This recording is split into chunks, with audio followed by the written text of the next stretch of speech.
मध्य प्रदेश विद्युत निजीकरण विरोधी संयुक्त मोर्चा एवं मध्य प्रदेश विद्युत अधिकारी कर्मचारी संगठन में महागठबंधन। आज मध्य प्रदेश से निजीकरण के विरोध में बैठक रखी गई। आधिकारिक से लेकर कर्मचारी तक के पदाधिकारी मौजूद रहे। बैठक में 19 संगठन के लोग उपस्थित रहे, जिसमें कुलदीप गुर्जर जी, अध्यक्ष किशोरी लाल रेखवार, बीडी गौतम, अरविंद कुमार जी के, वैष्णव रमेश नागर आदि लोग बैठक में उपस्थित हुए। एक बार प्रदेश महामंत्री मध्य प्रदेश बिजली कर्मचारी महासंघ, क्योंकि निजीकरण जो है ये उपभोक्ताओं के भी हित में नहीं है और उपभोक्ताओं को भी हम लोग जागरूक करेंगे। कुछ वर्षों पूर्व मध्य प्रदेश में सागर, उज्जैन और ग्वालियर में जब एक निजी क्षेत्र की कंपनी आई थी तो उसको हटाने में सभी इस प्रदेश के उपभोक्ताओं ने अहम रोल निभाया था। और ये भी कहना वाजिबी रहेगा कि उस दौर में भाजपा की सरकार थी और भाजपा के विधायकों, मंत्रियों ने मध्य प्रदेश बिजली कर्मचारी महासंघ के साथ संयुक्त होकर अन्य सभी संगठनों ने एक मंच पर आकर इस लड़ाई को लड़ा। लगातार हम पिछले 20 सालों से देख रहे हैं कि कोई भी राजनीतिक दल हो वो हर क्षेत्र को निजी क्षेत्र में देना चाहता है और ऐसा प्रतीत होता है कि जैसे राजनीतिक दलों की उद्योगपतियों से कोई सांठगांठ।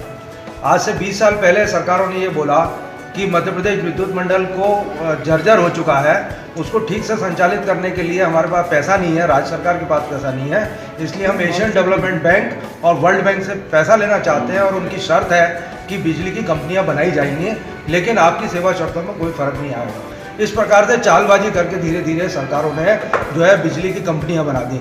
अब अगली चालबाजी उनकी यह है कि जैसे अन्य क्षेत्रों को, रेल को आपने देखा कि निजीकरण के क्षेत्र में दिया गया, इसी प्रकार से डिफेंस में निजीकरण दिया। पूरे देश के अंदर बिजली को निजी क्षेत्र में देने का एक षड्यंत्र चल रहा है। इसलिए केंद्र सरकार के द्वारा इलेक्ट्रिसिटी एक्ट 2003 जो बनाया गया था उसमें परिवर्तन करके निजी क्षेत्र को लाभ पहुंचाने के लिए ये लाखों जो लोग बिजली के क्षेत्र में काम करते हैं पूरे देश के अंदर, उनके परिवारों को कुठाराघात किया जा रहा है। और बिजली का जो एक सेवा का माध्यम है कि प्रदेश के उपभोक्ताओं को सस्ती दर पर बिजली मिले, उसको एक तरफ रखते हुए और कमर्शियलाइजेशन इस उद्योग का करने जा रही है सरकार, उसका सारे संगठनों ने विरोध इसलिए किया है।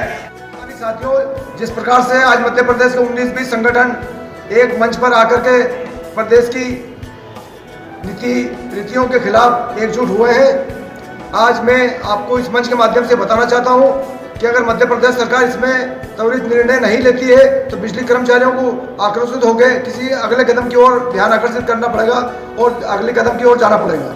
हम शासन को अवगत कराना चाहते हैं कि किसी भी प्रकार से मध्य प्रदेश विद्युत मंडल में निजीकरण का जो चल रहा है आपका, उसको रोका जाए। अगर शासन द्वारा उसमें नहीं रोका गया तो बिजली कर्मचारियों को आक्रोशित होकर कोई दूसरा कदम उठाना पड़ेगा। सर, नाम बताइए।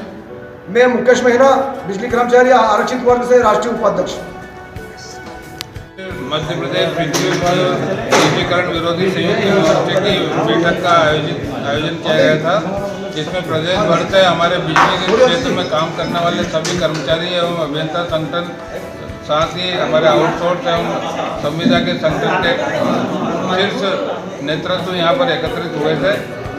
पिछले दिनों जो राज्य शासन को केंद्रीय गवर्नमेंट के द्वारा स्टैंडर्ड बिडिंग डॉक्यूमेंट के माध्यम से 32 सप्ताह के अंदर विद्युत कंपनियों के निजीकरण करने की प्रक्रिया प्रारंभ करने के निर्देश दिए हैं और उसको उत्तर प्रदेश में उन्होंने लागू किया था, जिसमें निजीकरण का उत्तर प्रदेश में विरोध हुआ। उसी क्रम में मध्य प्रदेश में चूँकि यहाँ अभी चुनाव की प्रक्रिया चल रही थी, इसलिए यहाँ प्रारंभ नहीं हुआ है। तो इसी को देखते हुए सभी संगठनों के द्वारा संयुक्त रूप से ये तय किया गया है कि मध्य प्रदेश में भी यदि विद्युत कंपनियों में निजीकरण की प्रक्रिया प्रारंभ की जाएगी तो निश्चित तौर पर उसका पुरजोर तरीके से विरोध किया जाएगा। साथ ही इस निजीकरण की प्रक्रिया के विरोध के चलते यदि माननीय मुख्यमंत्री जी एवं ऊर्जा मंत्री जी के द्वारा ध्यानाकर्षण कर इसका निजीकरण पर रोक लगाई जाती है तो सारे संगठन मिलकर के पहले उनसे ध्यानाकर्षण का प्रयास करेंगे। इसके बाद भी अगर हमारी मांगों का निराकरण नहीं हो पाता है तो निश्चित तौर पर पूरे प्रदेश में 5 सूत्री मांगों को लेकर ये निजीकरण संयुक्त मोर्चा आंदोलनरत रहेगा और आखिरी दम तक हम अपनी लड़ाई लड़ेंगे।